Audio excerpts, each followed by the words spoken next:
Após os atentados de 11 de setembro de 2011, o governo do então presidente George W. Bush decidiu que era preciso punir os responsáveis. Bush ordenou uma caçada internacional a Osama Bin Laden, líder do grupo terrorista Al-Qaeda, responsável pelos ataques. O primeiro país a entrar na mira dos Estados Unidos foi o Afeganistão.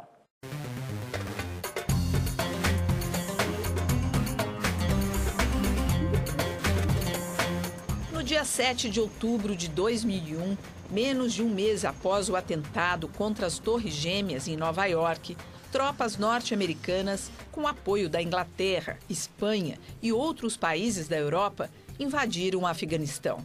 O objetivo? Capturar Osama Bin Laden e desarticular o comando da Al-Qaeda.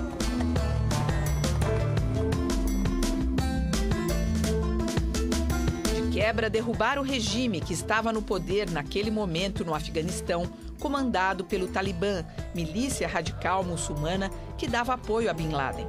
Os Estados Unidos perderam cerca de 2.000 soldados neste conflito, enquanto as baixas entre os afegãos passam de 20.000. O custo financeiro beira 400 bilhões de dólares. E mais, Osama Bin Laden não foi capturado no Afeganistão, como previa o governo americano, ao iniciar a invasão.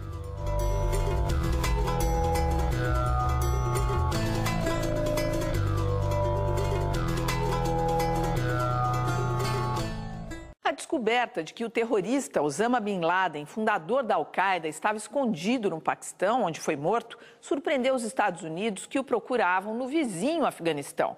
Mas o fato é que a história do Paquistão, desde que foi criado, sempre se misturou com violência, política, além da corrupção.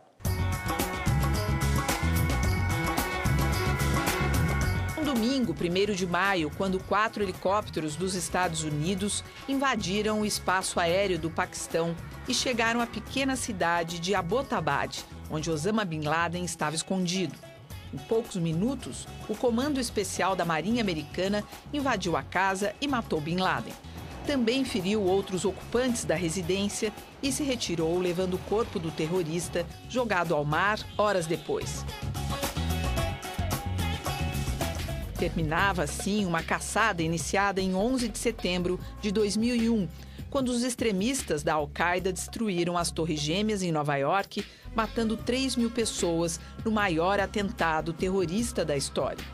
Criado em 1947, quando se separou da Índia e conquistou a independência da Grã-Bretanha, o Paquistão tem uma longa história de violência política e corrupção. A ex-primeira-ministra Benazir Bhutto foi assassinada a tiros em 2007. O pai dela, o ex-primeiro-ministro Ali Bhutto, deposto por um golpe militar, foi executado em 1979. Já o marido de Benazir, o atual presidente, Ali Zardari, chegou a ser apelidado de Mr. 10%, quando foi ministro no governo dela. Acusado de corrupção e de mandar matar adversários políticos, Zardari cumpriu 11 anos de prisão. O atual primeiro-ministro, Reza Gilani, também passou uma temporada na prisão, 4 anos, acusado de desvio de dinheiro público na época em que era deputado. Muitos historiadores já advertiram que a riqueza do petróleo, para alguns países, pode se transformar em maldição. Esse parece ser o caso do Iraque, país que, ao longo de toda a sua história, teve raros momentos de paz. Há mais de 3 décadas, figura no centro dos conflitos no Oriente Médio.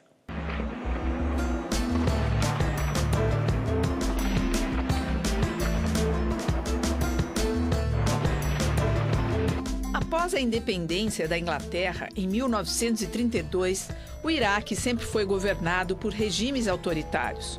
Em 1979, Saddam Hussein chegou ao poder que ocupou por mais de 2 décadas. Em 1980, Saddam iniciou a guerra contra o Irã, de olho nas reservas do petróleo e gás do vizinho. O conflito durou quase 10 anos e deixou centenas de milhares de mortos. Não satisfeito, invadiu o Kuwait em 1990, iniciando a chamada Guerra do Golfo. Estados Unidos e Inglaterra saíram em defesa do Kuwait, impondo uma séria derrota ao Iraque. Em 2003, os Estados Unidos invadiram o Iraque sob a alegação de que Saddam estava produzindo armas de destruição em massa, suspeita nunca confirmada. Capturado pelas tropas norte-americanas, Saddam foi enforcado em 30 de dezembro de 2006. A invasão do Iraque deixou mais de 100 mil mortos entre os iraquianos e para 4.600 dos Estados Unidos. Em dinheiro, o custo passa de US$ 1 trilhão. O Iraque tem a segunda maior reserva de petróleo do mundo, depois da Arábia Saudita, uma riqueza que nunca chegou a beneficiar a maioria da população.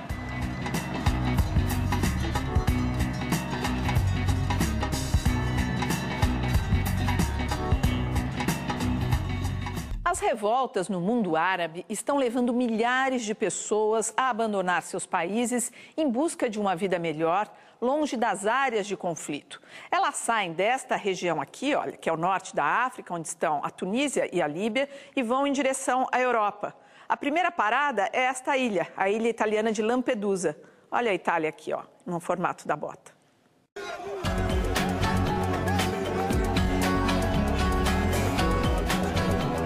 A maioria dos refugiados parte da Tunísia. A travessia até Lampedusa em pequenas embarcações superlotadas é bastante perigosa.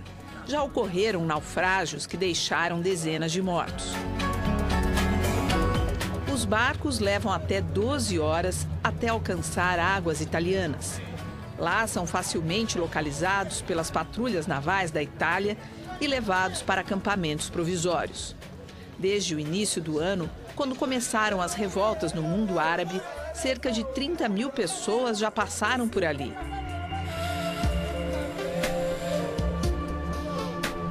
Muitos conseguem escapar das patrulhas e seguem direto para o continente. Lá se espalham pela Itália, França e Espanha. Sem perspectiva, eles perambulam pelas ruas e praças das cidades europeias. O que eles buscam, oferta de trabalho, não existe nem mesmo para os próprios europeus. As voltas com assustadores índices de desemprego. A Organização das Nações Unidas monitora a situação desses imigrantes e tenta assegurar que eles tenham seus direitos reconhecidos.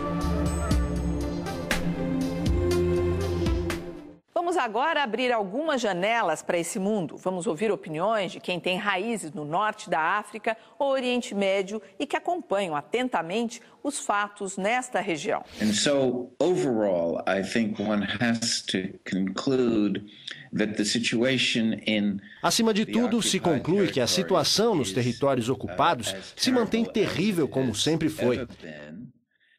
É preciso lembrar que esta é uma longa e histórica ocupação que começou em 1967 e já dura 44 anos. Since 1967, over 44 years. 95% da população judaica, israelita, ou judeus, ou 95% da população árabe vai ter paz. Porque é o que nós queremos, que são pessoas normais como qualquer parte do mundo. E escritor francês, filósofo que falou, la liberté ce n'est pas quelque chose qui est donné, c'est une œuvre qui est à faire. A liberdade não é uma coisa dada, é uma obra a ser feita. In some countries, e em alguns países esperam que as novas gerações assumam o poder.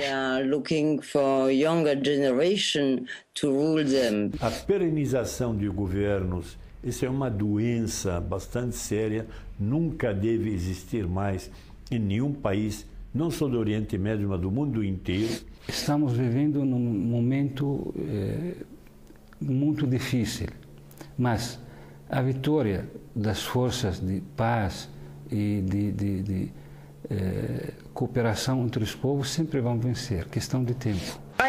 Sou otimista porque sou palestina e o território palestino está no meio do mundo árabe. Felizmente, as mudanças que ocorreram nesta região também devem levar a paz aos palestinos. I'm inclined to think that the future would be far much better than Estou inclinado a acreditar que o futuro será melhor. Certamente é isso que esperamos. E teremos que trabalhar duro para garantir o sucesso da revolução. To attain this successful end of the revolution.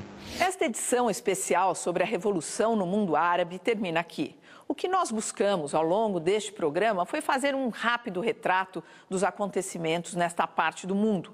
São fatos que hoje estão nas páginas dos jornais e revistas, no rádio, na televisão, na internet e que em breve estarão nos livros de história. Uma boa noite a todos e até a próxima.